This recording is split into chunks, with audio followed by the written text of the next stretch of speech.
In this lesson for Calc 1, we're going to be finding our limits analytically, and this is section 1.3 of our Apex textbook. So in sections 1.1 and 1.2, we've really just been approximating the limits using graphs and tables, and then in section 1.2, we were given the definition of limits.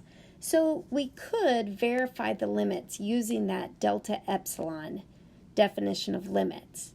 But we want a way to make this process more efficient, because going through the definitions, making tables and graphs can be really tedious. It's an important concept for sure, but it can take a lot of time. So now we're going to use our knowledge of college algebra, the basic ideas in algebra, functions, transformations of functions, and operations with functions like addition, subtraction, multiplication, division, raising to powers, composition. We're going to use all of that to develop theorems to help us find limits more efficiently. So the first thing that you need to do is to pause the video and write down the basic limit properties, all of them. This is found on page 18 of section 1.3. So in your notes, write down all of the basic limit properties. And I'll be here when you get back.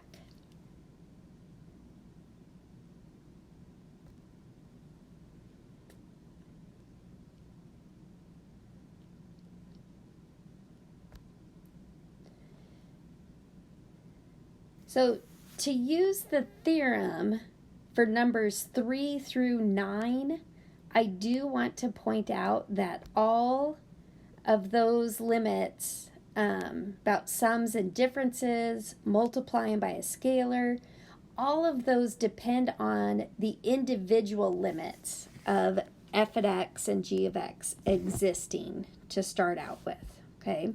So as we move on, we're going to look at a couple of examples using 3 through 9 down there in the basic properties.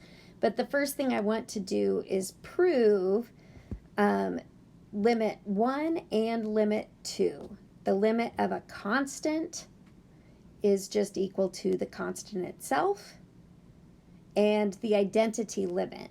The limit as x goes to c of x just equals c. So we're going to prove both of those before moving on. So if c and b are constants, then the limit as x approaches c of the number b just equals b.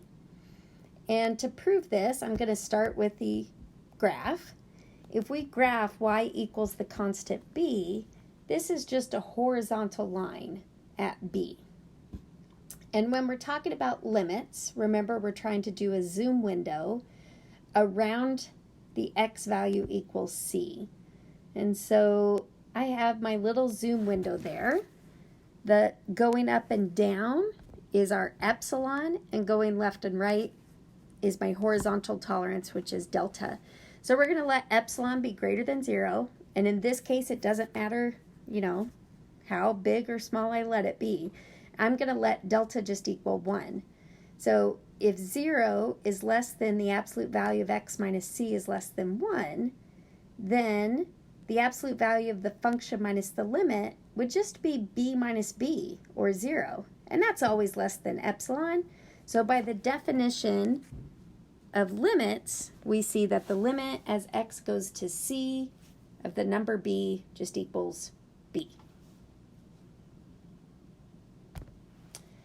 Our second one is if c is a constant, then the identity limit. So the limit as x approaches c of x just equals c. And so the identity function, again, I'm starting with the graph. The graph of y equals x is a line through all points x, x, where the x and the y coordinate are equal to each other. So I see it going through 0, 0. And I'm going to make that little zoom window around x equals c. So let epsilon be greater than 0, and we're going to let delta just equal epsilon. So if 0 is less than x minus c is less than delta, then the absolute value of the function minus its limit, in this case, is x minus c. I already know that's less than delta, and delta equals epsilon. So we do have the distance between the function and the limit less than epsilon. So by the definition of limits, the limit as x goes to c of x equals c. And so those are proofs of the first two basic limit properties from section 1.3.1. And so on the next slide, we're going to kind of show how we use the other basic limit properties, but they haven't been proved yet, but we can use them for right now. So using theorem 1.3.1, let's assume we have the limit as x goes to 5 of f of x equals 8, and the limit as x goes to 5 of g of x equals negative 3. What would be the limit as x goes to 5 of f of x over g of x? So we get to use the quotient rule. This is number 6 in theorem 1.3.1, and this says that I just get to find the quotient of each limit as long as the denominator is not going to 0. And so we just end up with 8 over negative 3, so negative 8/3. Awesome. It's exactly what we think it should be. And then let's do another example. What would be the limit as x goes to 5 of 2 times f of x plus 4 times g of x? Well, now we're going to use two of the basic limit properties. We're going to use number 4, which is about scalar multiples. And we're also going to use number 3, which is about adding or subtracting functions. So this is just going to be 2 times the limit as x goes to 5 of f of x plus 4 times the limit as x goes to 5 of g of x. And we know those two limits, so we get 2 times 8 plus 4 times negative 3, and that simplifies to a positive 4. And so our answer in part B is 4. So go ahead and rewind this video as you need to, rewatch parts of it, make sure you've taken notes, and write down any questions that you have. We're going to go over those at the start of class on Wednesday.